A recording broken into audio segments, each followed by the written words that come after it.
Amazing how so many on earth dwell and how we are by each one. How so many trees there are and how very few we climb. Amazing how many rivers daily flow and how only one we swim. How many planets we find.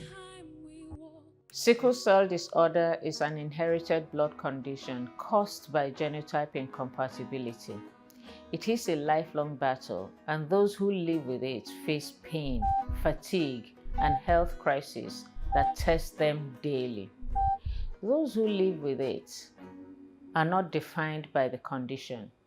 They are warriors whose courage and resilience turn struggle for everyday survival into strength.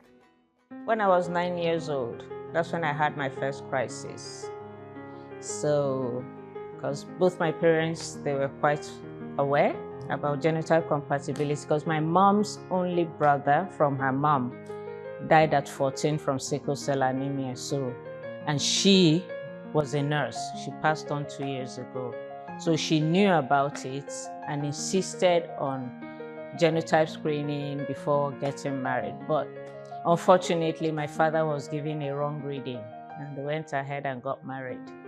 So when I was 9 years old, my first year in secondary school, I had my first crisis, and I remained a question mark in the family till I was in my 20s, because it didn't occur to them to reconfirm my father's genotype status. My mother was like, you cannot have sickle cell disorder because your father is AA, and kept subjecting me to lots of tests while I was having all the crises and symptoms. So, well, something that was sorted out later. Apart from the physical cares and prompts my mom taught me how to do, to be more health conscious, psychologically, it was more of confusion. I didn't understand why I had to be going through the pain. Well, my 4 siblings, none of them experienced it. I couldn't explain. Okay, they explained what sickle cell was all about to my 9-year-old mind, but it didn't really sink in. So it was more of confusion.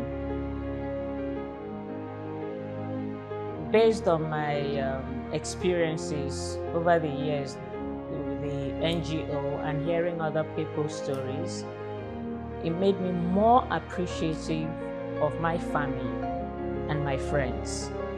When I hear other people's stories and I think of my own journey and the support, immense support, and the fact that my mom put it in me to always let people know my genotype. Everywhere I went to, like the secondary school, she told the principal, my university, she made me tell my roommates and everything. So I didn't really understand much about the stigmatization, the secrecy and all that, you know. Though well-intentioned, parents actually start the stigmatization from the house by telling your child not to tell anybody that he or she has sickle cell disorder. You're already putting it in the child's mind that there's something wrong with the child that society will frown at. So that's stigmatization. So I'm so grateful. I had a great support from my family.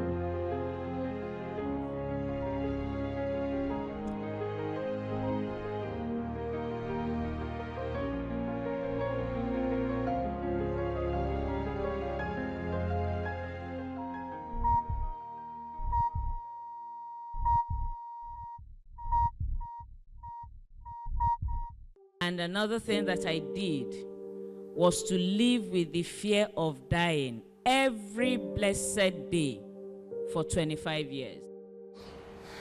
Was there a time I thought I couldn't make it?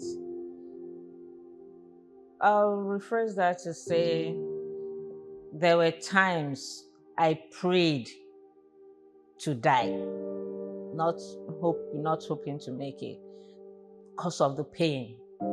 I said, God, take my life, let this breath be the last one. And That was over 30 years ago that I did that, and I'm glad God didn't listen to me. I was in a bad place, a very dark place at that time, battling with psychological effects of sickle cell, which medical personnel never dealt with or taught me how to handle. But I found God, and all the answers started falling into place.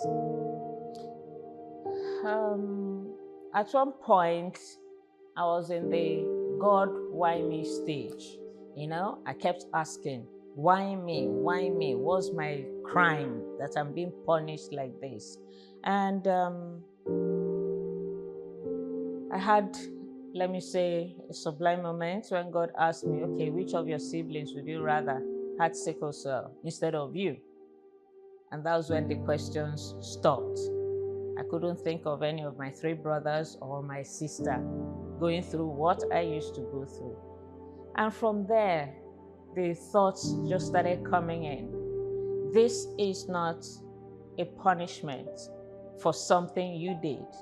I did not inflict you with sickle cell. Circumstances of your birth gave you sickle cell anemia. Yes, this is my conversation with God. Yes, I could have stopped it, but I didn't, because I know the good that is meant to come out of it. So I started, the mind is a very fertile soil. Once what you plant in it is what grows. So my thought process started changing. Instead of being a victim or feeling shortchanged, given the short end of the stick by life, I started convincing myself that I was special. I'm the special one in the family, carrying a burden that God knew only me could carry, because He has already given me all I need to overcome it. So my focus started changing from that. My biggest passion right now is what I dub the textile revolution, Afro-classic textile resources, which includes creating my own fabrics, tie and dye, batik, and then churning out things from them apart from the normal things that people think about. It's not just clothes or soft furniture, actually going into furniture, going into a lot of things, just stretching tie and dye, creating fabrics, and seeing how far I can go into utilizing those products. God. I have a lot of conversations with Him. And I must say, I'm not saying people should wish they had sickle cell to expose them to the kind of experience I've had, but sickle cell disorder has given me a very intimate relationship with God. Every crisis I have, I only reflect on the intensity or how serious it was at the end of it. God always sends me consolations through it. And at the back of my mind, these too shall pass, just like others have passed. So I have that relationship, that confidence with Him. In retrospect, there was no particular turning point. To give an example, when I was writing my book, there were points where I got to that I couldn't continue. So I had to dig up traumas that I just kept inside without processing. And getting to those points when the memories kept flooding back, I had to now go through the process of not just internalizing it, but dealing with those, traumas. And writing my book, actually, I can say it was quite therapeutic. It healed me.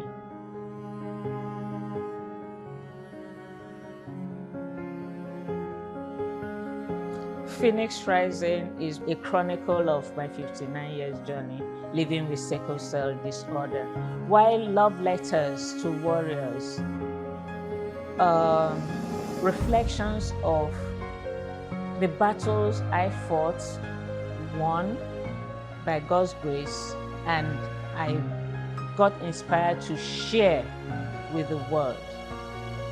Not just for people with sickle cell disorder, but anybody bearing a cross, anybody that is going through anything can get encouraged. They're like words of healing, words of hope, and words that will give you peace of mind to be able to understand what you're going through or process it positively.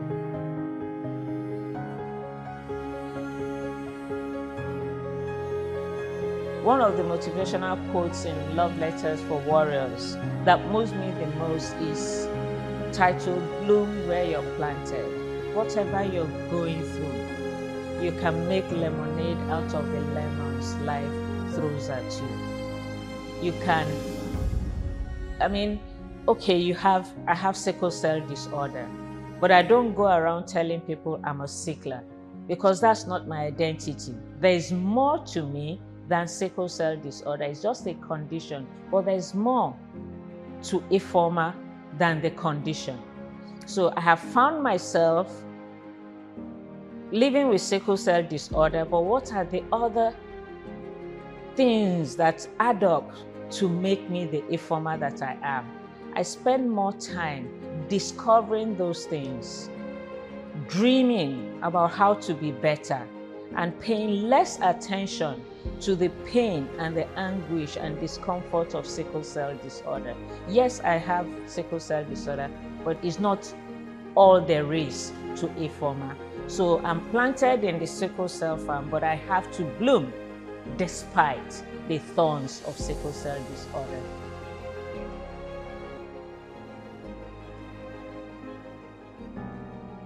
Why did I decide to write my autobiography? I think a lot of my friends encouraged me to write my autobiography. I never thought of doing that. I actually went out of my way to get people to write about it. But my spiritual director, Father Stephen Dedua, asked me one question. Said, "Ifoma, what's wrong with your fingers?" And that got me thinking. And I'm so glad that he asked me that question, because writing it myself has given it more depth, a lot of depth, and a lot of people will be able to identify with so many aspects of my life that I narrated in the book positively.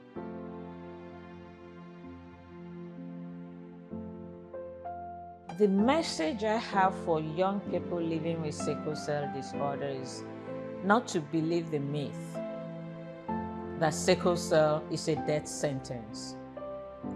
It might be a life sentence, but it's definitely not a death sentence. I mean, looking at me, in a few short months, I'll be 60. Growing up, I was given some deadlines, or I heard about some deadlines. First of all, I gave myself a deadline. Oh, my uncle has sickle cell disorder. He died at 14. So maybe I won't live beyond 14. I survived. Then he said, oh, anybody with sickle cell cannot live beyond 18. Then he moved to 21. Then he moved to 25. And here I am, 59 and still counting. Don't believe those myths. They will cripple you and they will prevent you from waking up from your dreams and doing something about your dreams. You just remain in a perpetual sleep state, and that's not healthy. What should communities and government do additionally? I think the onus rests more on the government. Communities, there are a lot of misconceptions about sickle cell disorder. They don't know the term sickle cell disorder. Some of the Ogbanje cases we used to have in the past that are still people are still labeled with today, has been traced to sickle cell disorder. But with the government, why I say the onus rests on the government, is up to them to take the advocacy to the hinterlands. We have health centers in the villages and local governments. If they can set up sickle cell clinics or sickle cell days, or even approach NGOs like us, we do it for free. We can go there trained sickle cell counselors that can now take care of just like you have antenatal days and all that. They should do that kind of advocacy, very intense and very intentional. They should be intentional about spreading the message of genotype compatibility.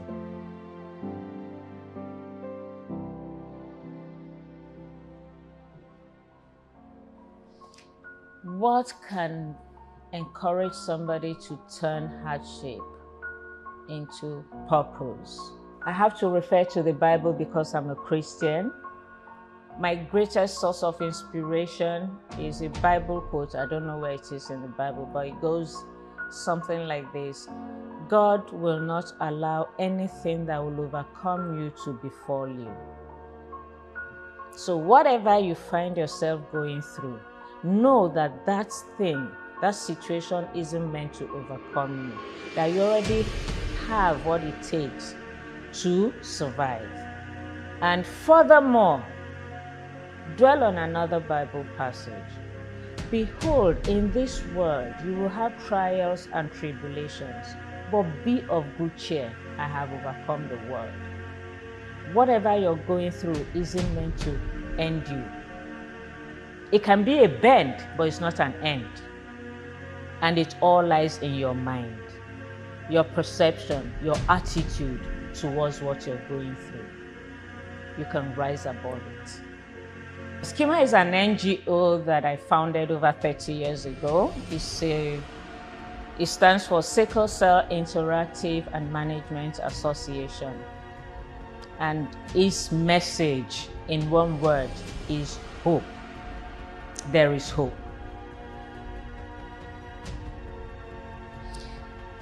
Why people should buy my books or attend the launch and support the NGO? In answer to these questions, let me read from this book, Love Letters to Warriors. These letters reflect personal battles that God's special grace helped me overcome.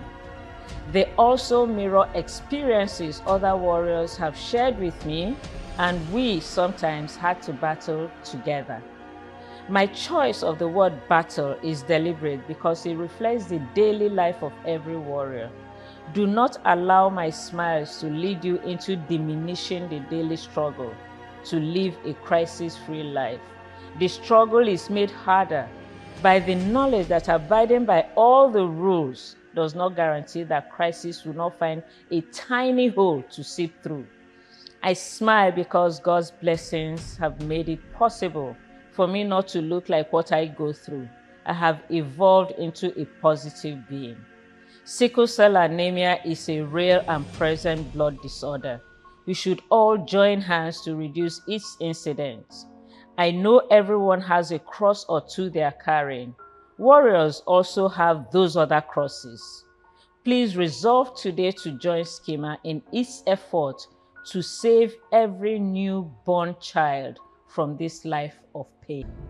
If you want to know more about what I do, more about sickle cell disorder, and be more convinced on why you should be part of what we do in your own way, please come to the launch of my 2 books on the 18th of September 2025 at the Nook apartments next door to DHL office in Trans-Amadi. The time is 11 a.m.